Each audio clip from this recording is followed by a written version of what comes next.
Continuing on with a couple Taekwondo videos, I apologize because this is a Kali Center channel, but I just wanted to have a couple of these videos for some of the people who train both Kali Center and Taekwondo with me. So we did one-step sparrings 1 through 10. Now here's 11 through 20. They kind of look similar because they are basically the same thing. Starting out, we do have some similarities with Kali. The first thing is you're going to find your range. I'm going to kind of have Bob a little bit at a bladed stance too. So typically when you're with a partner, you square off, you figure out fist to fist distance similar to our tip to tip distance, and then you're going to go ahead and whoever is going to throw attack for the counter with the one-step sparring is going to go down into low block, and they'll go ahead when the other person's ready. They'll give their kia, and then you go ahead and you do your straight punch. They'll go ahead, and from there, they're going to do their block, stepping over on the 95 to the right, and then they're going to go ahead with whatever their next part of their one-step sparring is. So starting off with number 11, it looks exactly the same as number 1. The only difference is there's a side kick. So you're going to go ahead and you're going to block, side kick, punch. So that looks like this. So now you have 12. So 12, similar to 2, is going to be adding a kick. So this is what this should look like. Again, number 12. 13. 13. 14. And technically, I think the way they teach it is closed fist. A lot of different styles that I've trained, Taekwondo is one of them. They like you to close the fist to protect the bone. Kali Center, I've always heard open fist because then you expose your bone so your elbow's a little bit sharper. Ishin Ryu was kind of ridiculous with that because they want to protect your bones, which is funny because they talk a lot about tempering. So you're going to go ahead and clench your fist depending on the style. I kind of have trained myself to go more towards the open hand over the years, which kind of helps with the tempering too, depending on the time of the year. So again, 14, if I'm counting right, is going ahead and you have that block, side kick, elbow, and I believe that elbow is going up. So I was doing downward too. So that's 14. Now 15 is going to be that spear hand to the eye, kind of glancing off the nose into the eye. So that's going to be another side kick added into that, just like 5, 15 and 5 are going to just have a kick as a difference. So I'll go ahead and I will block, side kick, spear hand. Again.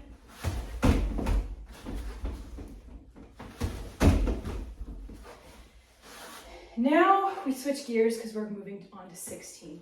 So the difference between the first 5 and 6 through 10 is that you're more so blocking and striking with the same hand versus 1 through 5 and 11 through 15, you're doing different hands for the block and the strike.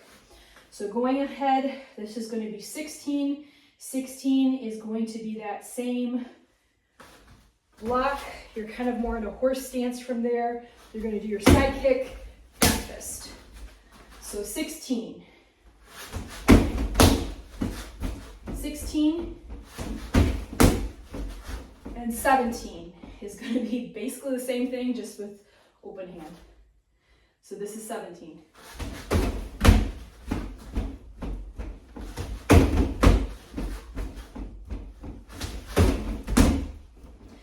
Notice those side kicks don't get to be very high. A lot of that is because of range.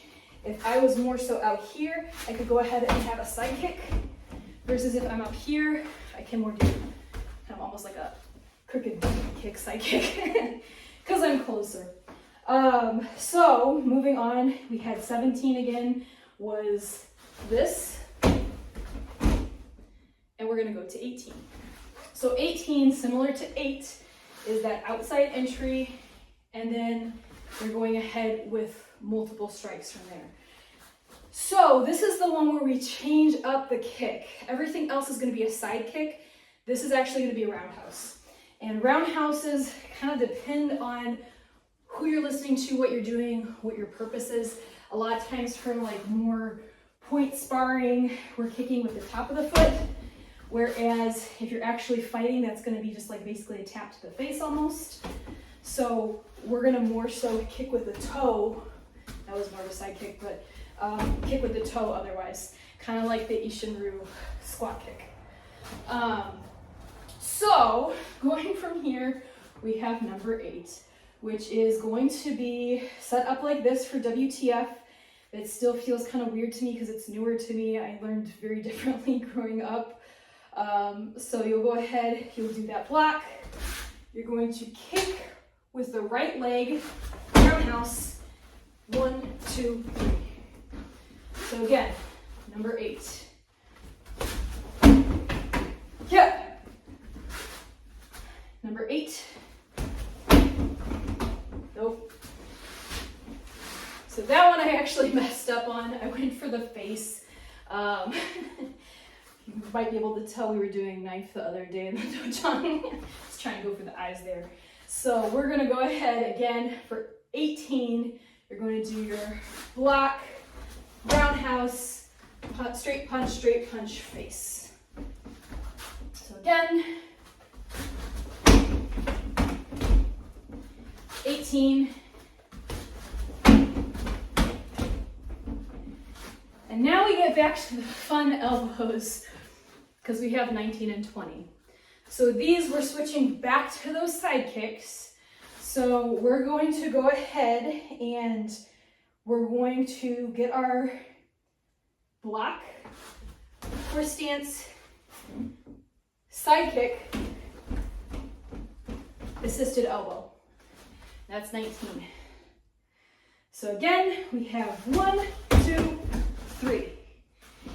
Like I said in previous videos, Bob's still really good at blocking because he doesn't crumple as much as sometimes partners do because his arms are kind of stiff. So again, 19, 1, 2, 3. Almost went back to that 11 there. Again, 19. You should kind of be in back stance. I'm kind of changing it because it's hard to get back to Bob otherwise. So again, for 19, I have 1, 2, 3. And then we're moving on to 20. So similar to that, we have 1, 2, 3. This is where we change our hands over, and then 4. Again, we have 1, 2, 3, 4. So this is 20. 1, 2, 3, 4. And that would be our one-step sparrings 11 through 20. For the next set, it's very similar. It's just you flip the sides.